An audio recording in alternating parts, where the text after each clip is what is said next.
네, 자주평화 포럼 이제 3회째입니다. 제 1회는 우리가 격변하는 세계 질서와 코리아 반도의 미래라는 이름으로 황성희 선생님 모시고 포럼을 진행했고요. 2회는 제국주의 다국적 개혁의 실체, GMO하고 기후 변화에 관련해서 우리 김세영 교수님이 강연을 해주셨습니다. 오늘 세 번째 화폐의 역사와 CDBC 황성길 교수님 모시고 오늘은 포럼을 진행하도록 하겠습니다. 황성길 교수님은 연세대 경영학 출신이시고요. 독일의 브레멘 대학에 가셔가지고 경제학하고 정치경제학으로 박사과정을 밟으신 분입니다. 그리고 지금 현재는 연세대를 성공회대를 비롯해서 여러 대학에서 학생들을 가르치고 있습니다. 자, 그러면 황성길 교수님 모시고 강연 들어보도록 하겠습니다. 교수님 나와주십시오. 이걸로 드릴까요?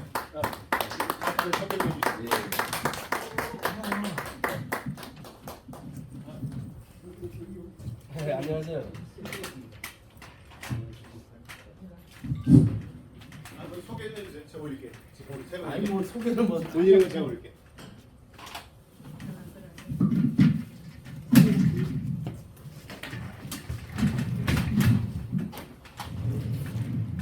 가운데로 여기다. 화폐의 역사 그러니까 뭐 대단한 것 같은데요. 어떻게 알게 되시면 조금 더 듣고 알게 되시면 굉장히 단순하고 간단해요. 화폐라는 게 지금 우리가 자본주의 사회에 살면서 가장 필요한 게 돈이죠. 자본주의는 기본적으로 돈 없으면 죽는다. 이게 가장 핵심적인 말이고요.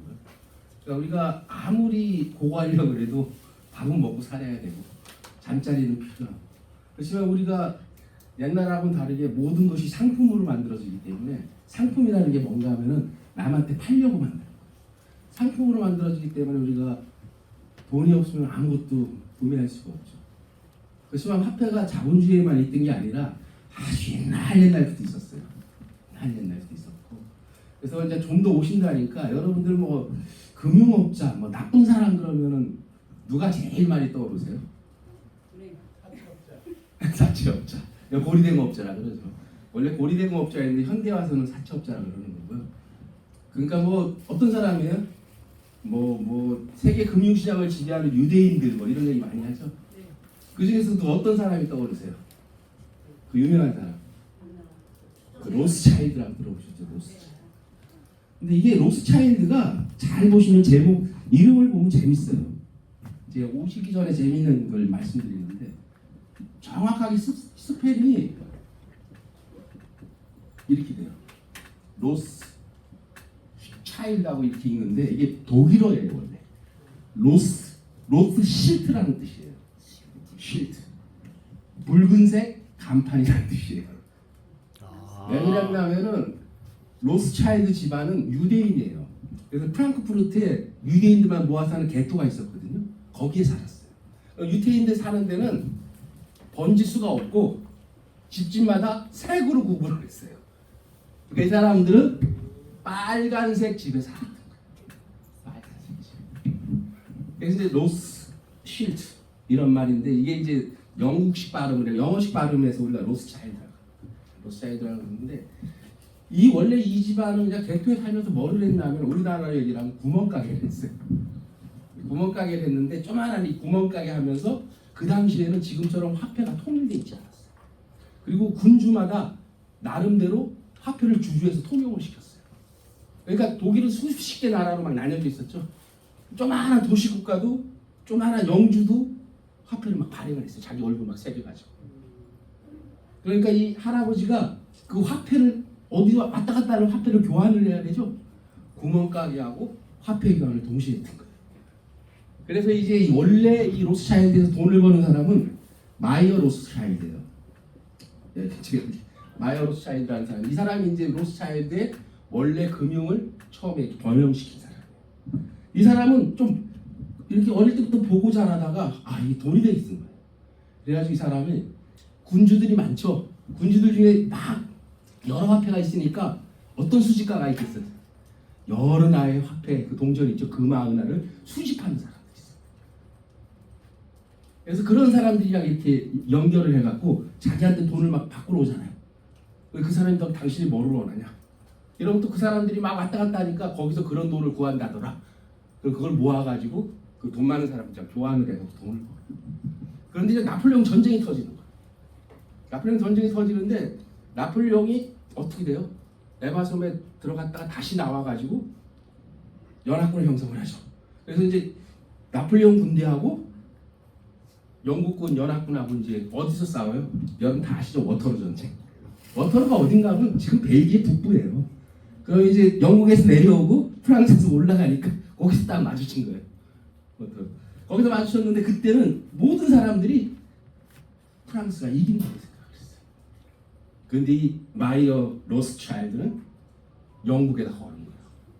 그걸 걸었다는 얘기가 뭘까요? 영국이 이긴다고 생각을 했던 거예요. 그때는 전쟁을 하려면 지금도 그렇지만 국채를 발행해야 돼요. 엄청난 돈이 들죠. 그래서 막 엄청난 국채를 발행해요. 그래서 다 모든 사람들이 영국이 지금 국채가 뭐가 돼요? 휴지 조각이 되는 거예요. 막 팔아제낀 거예요. 그걸 마이어 로스차일드가 다 사요. 거기서 나폴레옹 군대가 전멸을 당한 거예요. 그래서 여기서 상상도 못하는 돈을 벌어요. 근데 뭐 추측하기에 사학자들 추측하기에 약 2천억을 벌었다 그러는데 그때 2천억이라는 건 상상도 못해요. 굉장히 큰 돈이에요. 여기서 또 여기 뭐 경제학 아시는 분들 중에 리카르도라는 유명한 경제학자가 있거든요. 리카르도도 여기서 영국이 이긴다 그래갖고 100만 파운드를 벌어요. 100만 파운드. 그때 돈으로 200억이에요. 그래서 리카르도는 그 다음부터 일도 안 하고 그거 갖고 연구만 해요. 그러니까 이 당시 우리가 왜 제가 이런 얘기를 하나 하면은 이 로스차일드가 나중에도 엄청나게 영향을 미쳐요. 돈이 많으니까. 결정적인 영향은 뭐예요? 1차 세계대전 때 이제 손자가 권력을 잡고 있는데 손자가 영국에서 활동하는 손자가 전쟁이 일어났어요. 전쟁이 1914년에서 1918년까지 일어나죠. 그러면 전쟁이 일어나면은 1차 세계대전 전에는 영국의 파운드가 세계를 지배하고 있었어요. 근데 전쟁이 터지니까 영국의 파운드로 받는 데도 있고 안 받는 데도 있고 그리고 또 금이라는 게 나중에 말씀드린 금이라는 게 없는데도 막 파운드가 막 발행이 되고 그러니까 막 돈이 떨어지고 힘드니까 로스차일드가 그 당시에 영국 수상할 때 가요. 또 돈 필요하지? 1916년이에요. 아, 필요하다. 뭐라고 얘기하는지 알아요? 내가 돈을 빌려주겠다. 그 대신 너 전쟁 끝나면은 니들이 힘이 있으면은 유대인들 나라를 만들어줘라. 팔레스타인. 그걸 만든 게 로스차일드. 지금 우리가 하마스하고 막 싸우고 있죠? 그 분쟁의 핵심 중에 하나가 로스차일드가예요. 그래서 전쟁 끝나고 나서 영국이 거기 식민지였거든요. 영국이 하나하나 유대인들을 받아들이기 시작한 거예요. 그러면서 여기저기 정착하기 시작한 거죠. 나중에 하나의 나라로 묶어갖고 독립시켜버려요. 그러니까 말하자면은 우리가 옛날에 뭐 시베리아에 한국 사람들이 살았다고 가가지고 거기에 이제 하나하나 이사하다가 힘 있는 애들이 이렇게 해갖고 여기는 이제 조선이다 하고 줘버린 거예요. 이제 심각한 일이 벌어진 거죠, 말하자면. 심각한 일이 벌어진 거예요. 그래서 이게 왜 그런가 하면 이게 로스차일드가의 사례가 뭐 이 사람들이 나쁜 사람이다 좋은 사람이다 이런 얘기를 하는 게 아니라 객관적인 역사적으로 제가 들려드리는 거예요. 그러니까 이 사람들이 이제 이 마이어 할아버지가 좀 돈을 벌어갖고 마이어가 태어나기도 전이죠. 좀 큰 집으로 이사를 가요. 이게 뭔가 하면 초록색 집이에요. 그래서 초록색 집으로 이사를 가는데 나폴레옹이 프랑크푸르트를 다 점령했던 거 아시죠? 프랑크푸르트 점령해갖고 이 유대인 막 전투하다가 거기가 다 타버려요. 타버렸는데 그 새로 건축을 하면서 그 집이 없어져 버려요. 그래서 로스차일드는 할아버지가 살던 구멍가게 집은 아직 남아있는데 원래 이 로스차일드가 부흥했던 집은 역사적으로 사라져버렸죠. 왜 그러면 유럽에서 이런 일이 왜 중요한가 하면 제가 유럽에 살았지만 옛날 건물을 그냥 쉽게 안 부시게 생각해요. 거의 그대로 나. 근데 지금 그래서 막스가 살던 집도 그대로 있거든요. 트레일러는. 그런 것들이 이제 역사적으로 재미있는 현상들이죠. 그리고 이제 좀 모여 쓰시니까 이제 말씀드리면은 화폐라는 게 우리가 돈이라는 거는 여러 가지 기능을 하죠. 우리가 물건 살 때 돈도 내고 또 아파트 살 때는 어때요? 일정한 기간에 돈을 내죠. 모았다가 아파트 값이 오르면 그래서 굉장히 재밌는 게 아파트 값이 막 오를 때가 되면 사람들이 돈을 모아가지고 넘겨줘야 되죠. 그러니까 시중에 돈이 안 돌아. 또 무슨 기능을 해요? 같이 척도를 해요. 아, 나는 2억짜리 살아. 넌 3억짜리 살아. 상상이죠. 내가 지금 주가가 얼마야? 이런 얘기를 하죠. 그래서 굉장히 재밌는 일이거든요. 사람들이 추측을 하는 거예요. 그리고 또 하나는 세계화폐로 기능을 해요. 세계화폐로. 달러가 우리가 막 쓰죠. 근데 처음에 화폐는 뭐였나요? 시기생각이 이렇게 돼요. 두 부족만 있다고 생각해요. 근데 여기에 있는 X라는 부족하고 Y라는 부족이 있는데 서로 별 관계없이 그냥 다 먹고 살았어요. 근데 인구도 늘고 막 하다 보니까 좀 이렇게 문명이 발달하다 보니까 여기에는 무진장하게 많은데 여기에는 없어. 또 여기에는 이거는 세번은 또 무지하게 많아. 근데 여기에는 없어. 그럼 서로 이렇게 맞바꾸면 좀 올라가겠죠. 사는 게. 그러면 어때요? 이거를 모아가지고 이거를 팔고 이거를 모아갖고 이거를 파는 어떤 담당자가 있겠죠. 어떤 일이 벌어져요? 여기서 막 새우만 있는 것도 아니고 X도 있고 막 여러 가지가 있겠죠. 말하자면 곰도 있고 양도 있고 막 토끼도 있고 많대. 여기 토끼만 모아가지고 팔고 여기는 뱀을 모아서 팔아요. 그럼 여기서는 어때요? 뱀을 아무나 항상 뱀은 가지고 있으면 남한테 넘기가 바꿀 수가 있죠. 그러면은 이 A 부족에서는 뱀이 화폐가 돼요. 내가 이거 갖고 있으면 뭐든지 바꿔주죠. 여기서는 뭐가 아까 얘기한 토끼가. 근데 교환되는 게 2개에서 3개로 늘었다. 그럼 셈이 좀 간단하죠.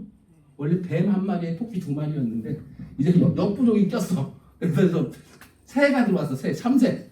그럼 참새 10마리에 여기가 1마리에 2마리였으니까 여기는 뭐 5마리다. 이렇게 계산이 되죠. 근데 문물교회가 얘기하는 게 10개로 내려봐요. 헷갈리기 시작하죠. 100개가 돼요. 어떻게 되겠어요? 이건 천재 아니면 머릿속에 외울 수가 없죠. 그럼 어떻게 되겠어요? 수많은 상품이 있는데 어떤 상품 하나가 이 지역에서는 꼭 필요한 거예요. 툭 튀어나와요. 튀어나와가지고 얘만 가지고 있으면 뭐든지 다 바꿀 수 있는 게 생기는 거예요. 토끼하고 뱀하고 바꾼 다음에 뱀을 가지고 막 바꾸는 게 아니라 뭐 하나만 가지고 있으면 그걸 가지고 있으면 모든 걸 다 할 수가, 모든 걸 다 교환할 수가 있어요. 이게 나중에 앞으로 가갖고 거꾸로 되면 화폐가 되는 거예요. 그러니까 뭔가 하면 나는 화폐를 가지면은 뱀 3마리, 뭐 토끼 뭐 6마리, 뭐 참새 몇 마리 살 수가 있는 거예요. 이게 화폐가 돼요. 그럼 화폐가 뭐가 화폐의 역할이 있을까요? 가장 그들 삶의 필수적인 거겠죠. 그래서 추운 지방에서 뭐가 화폐 있겠어요? 짐승의 가죽. 내륙 지방에서 소금. 그래서 우리가 솔저라 그러죠. 솔저 군인. 이게 죄일드너라고 라틴어로 소금 받고 군대 가는 사람. 그러니까 말하자면 소금 받는 사람. 용병들을 가르쳐요. 그래서 여러분들 잘 아는 잘츠부르크라는 도시 있죠. 모차르트가 태어난 오스트리아 지방.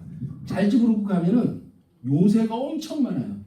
여러분 유럽은 전부 다 소금을 염전이었기 때문에 광산에서 캐요.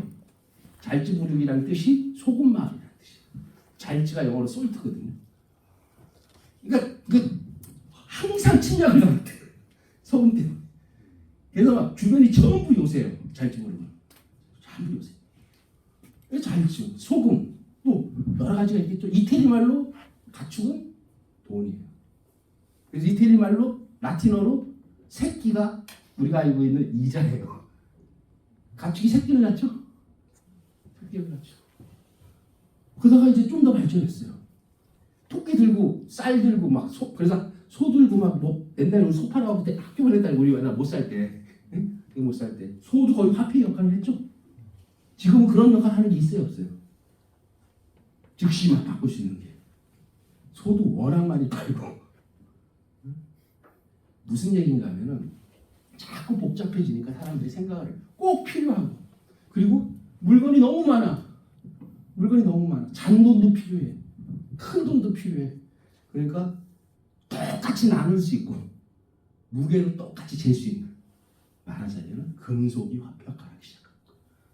그러니까 어느 나라든 금속이 화폐 역할을 한 거는 일정한 역사 발전 단계에서요. 금속이 필요해요. 그래서 이제 귀금속과 보통 금속을 나눠요. 그 로마 정도 때는 어떤 게 그 화폐의 기본이었을까요? 로마 시대는 금화였을까요? 은화였을까요? 동화예요. 동전. 우리가 갖고 있는 동전. 동전 정도가 통용이 됐던 거예요. 그래서 우리가 화폐 다니는 게 다 무게인 거예요. 거의 다. 파운드, 뭐 달러는 좀 다른. 빨라라는 말이 원래 탈러랑 독일어에서 나온 건데 페소 아시죠? 스페인 거. 페소 자체가 무게라는 뜻이고 아무튼 그런 뜻들이 여러 가지가 화폐가 함축하고 있는 내용들은 무게를 나눠요. 무게. 근데 생각해 보세요. 지금 여러분들 아파트 살려고 갔더니 5억이야. 동전 5억을 왔다 갔다 하면 이상하죠? 그리고 어떻게 돼요? 막 경제가 커졌는데 금은 금나라 똑딱하면 나와야 안 나와요. 은나라 똑딱하면 안 나오죠? 어떻게 돼요? 여기에 화폐에 큰 비밀이 있어요. 군주들이 전쟁을 하려고 했는데 아까 전쟁을 하려면 금화를 가지고 막 뿌려야 되죠? 근데 뭐라 그랬어? 국채를 발행했다 그랬죠? 국채는 뭐예요? 종이 쪼가리죠. 쉽게 얘기하면 염색한 종이에요. 이게 3년 후에 얼마하고 금화 얼마하고 바뀌겠다고 뭐 하는 거예요? 약속을 하는 거죠. 그리고 우리가 그런 걸 갖다 우리가 유가증보냐 약속을 하는 거예요. 주식도 똑같죠. 약속을 하는 거예요. 그래서 얼마를 붙여요? 이자가 붙죠. 이자가. 옛날에는 이자가 정해져 있었어요. 근데 그게 막 사고 팔을 때는 더 높은 이자로는 시장에 따라 다른 거예요. 막 지금 난리야 경제가. 이 국채를 가지고 있으면은 최소한 7%는 받아. 그럼 너 8%에 살래 안 살래? 이런 일도 있어요, 실제. 손해보고 사지만 그게 나한테 이득이 돼. 경제는 굉장히 복잡해요. 근데 그런 거 이제 여기서 하기는 그렇고요. 그러니까 이런 거예요. 화폐 역사는 지폐가 만들어진 게 굉장히 중요한 거예요. 금속의 상징으로, 징표로 지폐가 만들어지기 시작합니다. 한 가지 퀴즈 낼게요. 여러분들이 뉴욕에 여행을 갔어요. 거지가 앉아있어요. 그래서 한국도 5만 원짜리 신사임당 한 장 줬어요. 거지가 뭐라 그럴까요? 한국에서 5만 원짜리 주면 아이고 고맙습니다 막 이러죠. 뉴욕 거지한테 5만 원짜리 줬어. 뭐라 그럴까요? 에이 이거 뭐 할 거야 이거 내가. 차라리 뭐 이 여자가 산 여자도 아니고 근데 10원짜리를 바꿔갖고 500개를 줬어. 어떻게 될까요? 5천 개네. 5천 개. 이만큼 금속을 줬어요.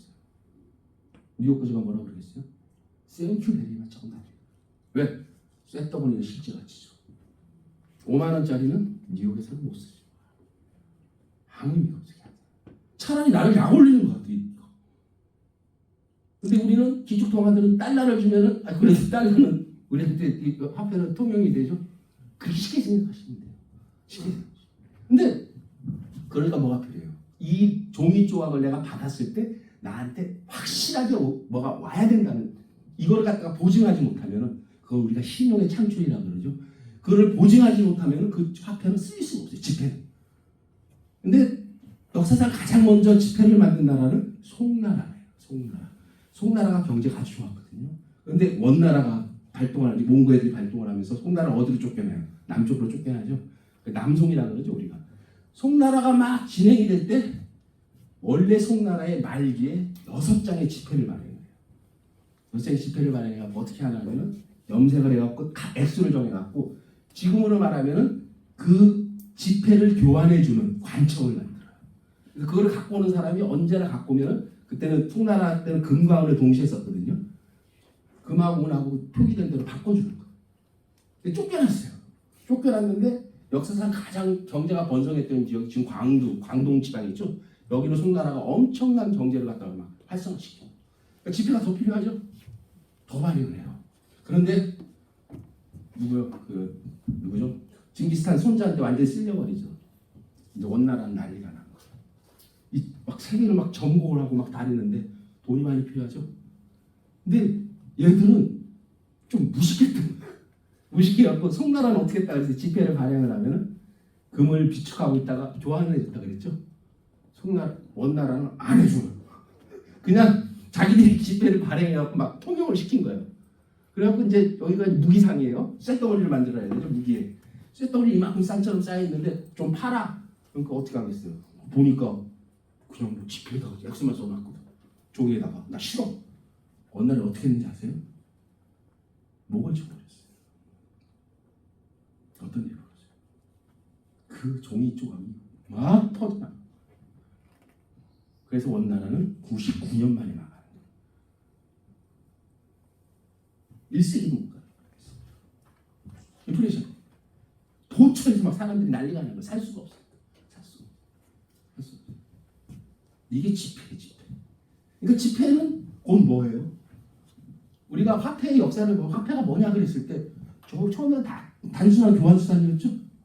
나중에 경제가 커지면서 그거를 주주하거나 만드는 사람들이 권력되는 거예요. 그러면은 여기 군주세요. 바이든의 군주였어요. 내가 지금 막 그 말을 발행을 해야 돼. 근데 어떻게 하면 더 많이 발행할까? 한 개라도 더 많이 발행하는 게 이익이죠. 어떻게 하겠어요? 속이는 거예요. 무게를 속이면 어떻게 돼요? 금방 들통나죠? 함량을 속여버려요.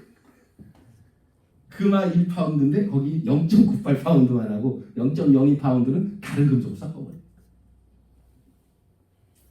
그래서 과거에는 굉장히 재밌는 게 역사적으로 굉장히 재밌는 일이 많아요. 그래서 여러분들은 하나하나 유추하시면 되는데 이 금속이라는 게 보관하기가 힘들죠. 우리가 여러분들 아세요?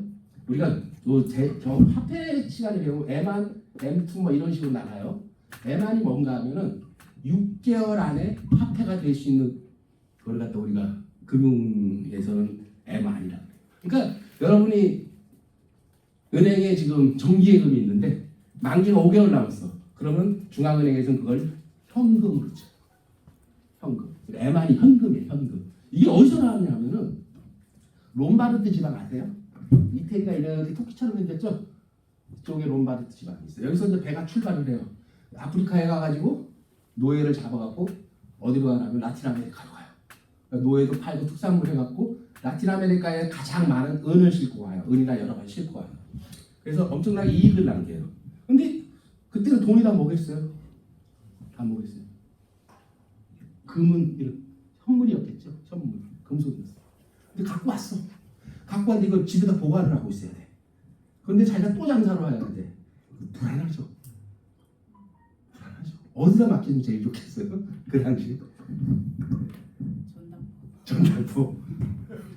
전당포는 있긴 있었어요. 전당포는 있긴 있었어요. 아, 좋은 말씀이었어요. 전당포도 있었어요. 그 당시에 국가에서 가장 많이 엄격하게 통제하고 이렇게 막 보호했던 지역이 어디겠어요? 대장간이었어요. 대장간. 네, 대장간이 무기를 보고하고 있어요. 무기를 만들죠. 그래서 엄청난 그 뭐라 그러죠? 금고가 있었던 거예요. 그래서 가는 거예요. 돈을 들고 가가지고 맡기면서 내가 지금 너한테 100냥을 줄 테니까 은하 100개를 줄 테니까 내가 이 2개를 줄게. 그때 우리는 지금 맡기면 돈을 받죠. 그때는 막 돈을 주고 맡겼어요. 그럼 이제 이 친구가 와요. 여기 한성영 친구가 와가지고 이제 대장간 주인이에요. 와가지고 돈을 맡긴 걸 알아. 근데 얘가 배 타고 갔으니까 6개월 있다 올 거 아니에요. 그럼 난 6개월 동안 돈 빌려줘. 내가 그때 갚을게. 뭐라 그러겠어요? 3개 내놔. 빌려주는 거예요. 그러면 나 못 받을 수 있으니까 담보 잡혀. 무슨 말씀인지 아시겠죠? 시작이다. 그런데 이분이 보니까 나는 지금 결국 대장간이 뭐 힘은 좋지만 내 건 아니잖아요. 그냥 옆에 이거만 봤잖아요. 아, 그냥 내가 독립해서 은행을 만들자. 그게 빅뱅크예요, 뱅크. 근데 그게 말이 그렇게 되는 거지. 원래 뱅크라는 게 여러 가지 뜻이 있어요. 근데 이태리에서 만들어진 뱅크는 유대인들은 어떻게 돼요? 유대인들은 직업을 못 갖겠죠. 유대인들이 금융 쪽에 하는 건 다 한 가지예요. 기독교인들은 고리대금을 하면 안 돼요. 근데 유대인들은 정식 직업을 못 가져요. 유대인이 했으면 뱅크가 무슨 뜻이에요? 원래 벤치죠, 벤치 앉아있는. 그리고 판돈도 벤치, 뱅크예요. 유대인들이 이런 거예요. 불법이니까 앉아있는 거예요. 벤치에 앉아있는.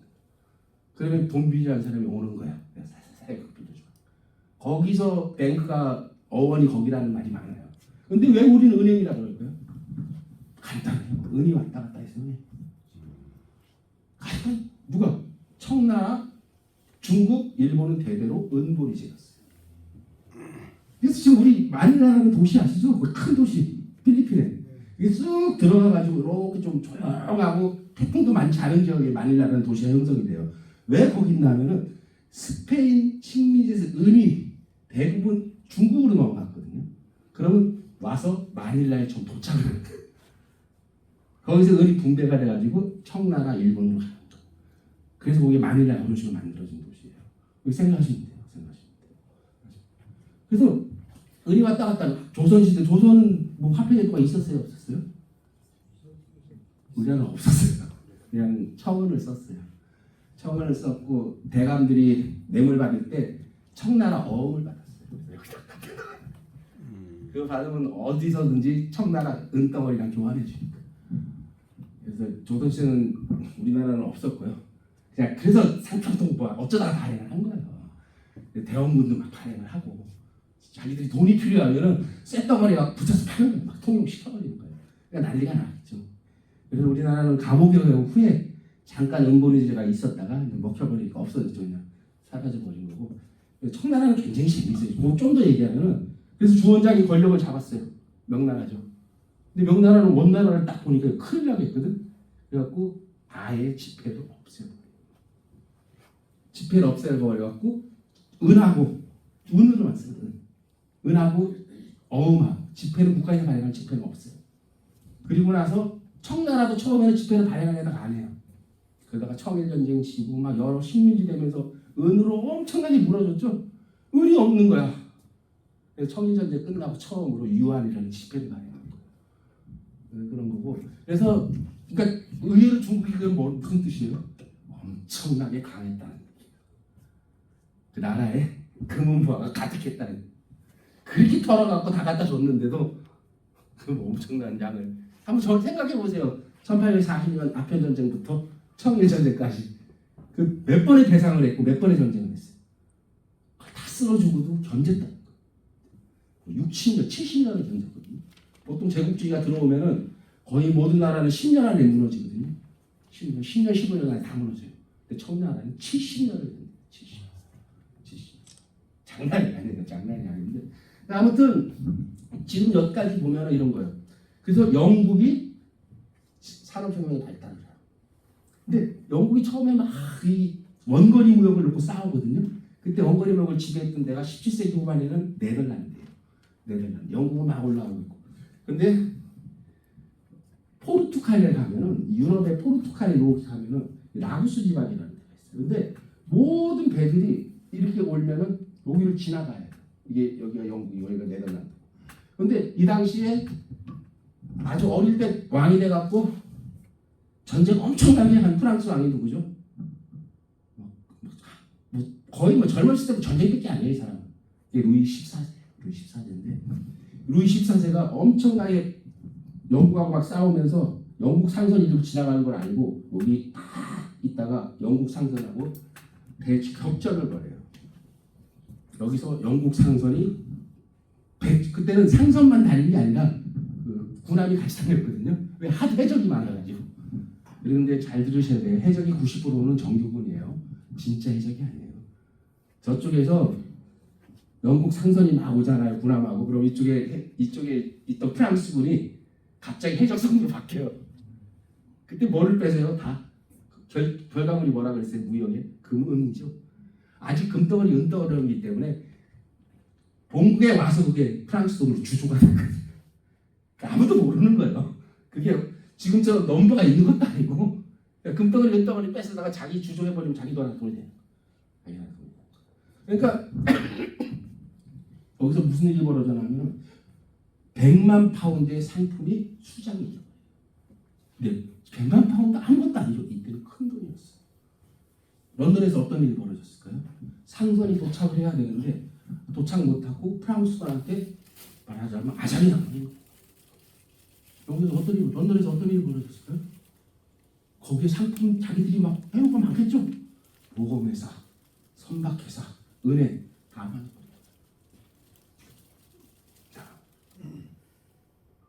큰일 난 거야.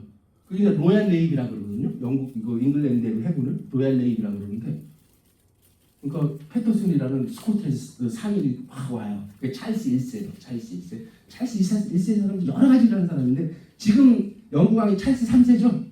찰스 1세인데 얘가 굉장히 재밌는 애예요. 사치스럽고 막 그런 애인데 걔가 이제 월스트리트 아시죠? 월스트리트를 처음 만든 애가 걔라고 생각하시면 돼요. 거기 살진 않았죠. 뭔가 하면은 그쪽에 이 네덜란드 애들이 살았거든요. 뉴욕에 가가지고 거기 좀 높은데 살았는데 그 찰스 1세가 축제를 할 때는 항상 있잖아요. 목걸이 뭐죠 이거? 털로 된 거? 그 모자. 담비가 아니라 뭐죠? 모자 만드는 거. 하여간 고급 모자예요. 그거를 쓰고 와야 되는 의무를 줬어요. 근데 이 네덜란드 상인들이 뉴욕 위에서 뉴저지에서 그걸 사가지고 엄청난 돈을 벌어요. 그리고 돈이 많다는 걸 아니까 그 밑에 살던 인디언들하고 다른 영국 사람들 그거 뺏으려고 다른 침범하는 거라. 그래서 거기다 월을 만들어요. 나무. 못 올라오게. 그게 월스트리트. 월스트리트인데 찰스 1세가 그러면 그래 니들하고 같이 하겠다 그러면서 이 일련의 상인들이 주식회사를 만들잖아요. 주식회사. 그게 지금 1694년에 만들어진 뱅크 오브 잉글랜드예요. 잉글랜드 은행. 이 주식회사였어요. 그러면서 얼마나 특혜를 주나 하면은 주고 나서 어떤 약속을 하냐면은 우리 그때 은행들은 전부 다 금세공자가 은행들이 많았어요. 내가 금이 있으니까 쉽게 하면 이거예요. 쉽게 말씀드릴게요. 금이 20파운드가 있어. 내가 가지고 있어. 금세공하는 사람이. 그러면은 당신 20파운드를 항상 갖고 있는 조건으로 20파운드의 지폐를 발행할 수 있는 권한을 줘요. 근데 법이 자꾸 바뀌어갖고 20파운드보다 20% 더 그럼 24파운드를 발행할 수 있죠. 법이 다 정해져 있어요. 근데 금세공자예요. 이거 그냥 금은 있는데 지폐가 나가는데 이자가 들어오죠. 그러니까 어때요? 많이 발행할수록 돈을 더 벌죠. 그러니까 여러 은행가들이 짜거나 아니면 속여갖고 24파운드밖에 발행을 못하는데 50파운드를 발행해요. 자기밖에 모르니까. 근데 그게 소문이 났어. 야 거기 그 사람 20파운드 없는데 50파운드를 발행했대. 어떻게 해야 돼요? 빨리 가서 교환해야 되죠. 순적순으로 교환을 해주니까 그게 우리가 역사적으로 뱅크런이라는 거예요. 은행으로 빨리 달려가야 돼요. 20파운드밖에 없는데 지금 50파운드의 지폐가 나가 있으니까. 그래서 잉글랜드 은행은 어떻게 하냐면은 적시를 해요. 이자율은 8%로 한다. 딱 적시해요. 이자율 8%. 그 대신 잉글랜드 은행에 딱 뭐를 해요? 지폐를 국회를 발행하면은 돈을 빌려주는 거죠. 그러면서 잉글랜드 은행에서 한 가지 더 약속을 해요. 너희들은 니들이 가지고 있는 금을 갖다 우리한테 하고 일반 대중을 위해서 또 한 번 지폐를 발행해도 좋다. 그러니까 잉글랜드 은행은 어떤 거를 가져요? 자기가 20파운드에 금이 있는데 국가의 20파운드 8%의 이자로 또 일반 대중의 20파운드를 발행할 수 있다는 거예요. 그러니까 2배를 발행할 수 있게 한 거죠. 합법적으로. 이거 완전히 돈을 주웠겠죠? 그러니까 잉글랜드의 목적은 뭐예요? 자본금을 막 늘리는 거예요. 자본금을 늘릴수록 내가 더 많이 지폐를 발행할 수 있겠죠? 그런데 그 당시에는 잉글랜드 은행만이 지폐를 발행할 수 있는 게 아니라 모든 은행들이 다 지폐를 발행하고 있었어요. 그런데 그게 역사적으로 굉장히 중요한 사건인데 1844년에 필이라는 수상이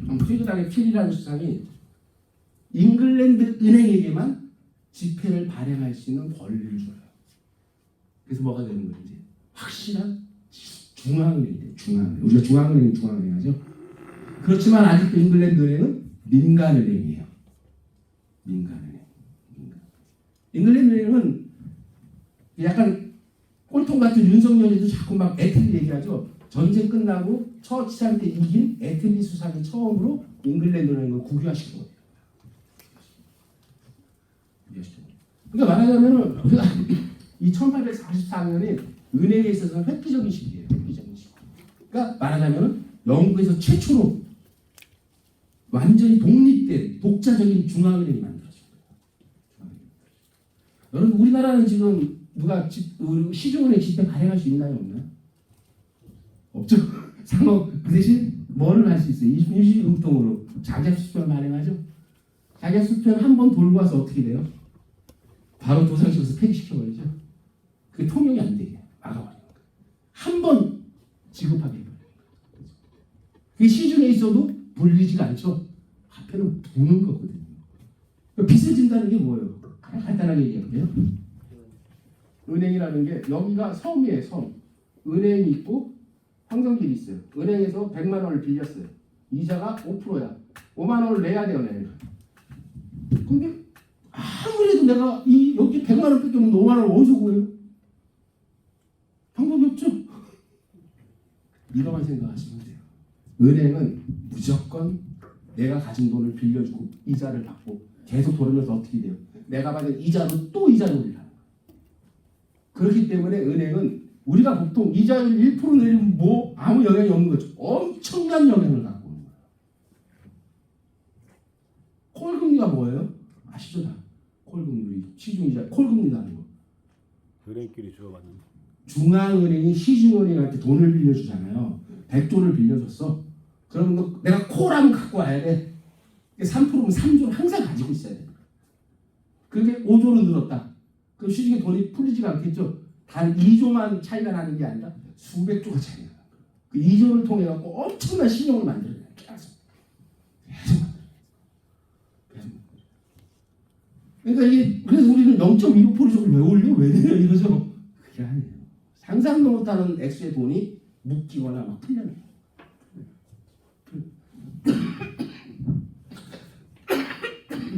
그래서 은행은 그래서 잉글랜드 은행은 이 얘기를 하려고 해요. 두 개도 나뉘어요. 하나는 은행부, 하나는 발권부. 그러니까 말하자면은 발행부, 돈을 발행하는 부서랑 은행부는 뭔가 하면은 잉글랜드 은행 니들은 나중에 이제 바뀌어버리는 은행하고만 거래해라. 은행하고만 거래해라. 우리가 지금 한국은행 가서 우리 구자 튼 사람 있어요? 계좌 튼 사람? 없죠. 우리 시중은행을 통해서 한국은행하고 간접적으로 거래하죠.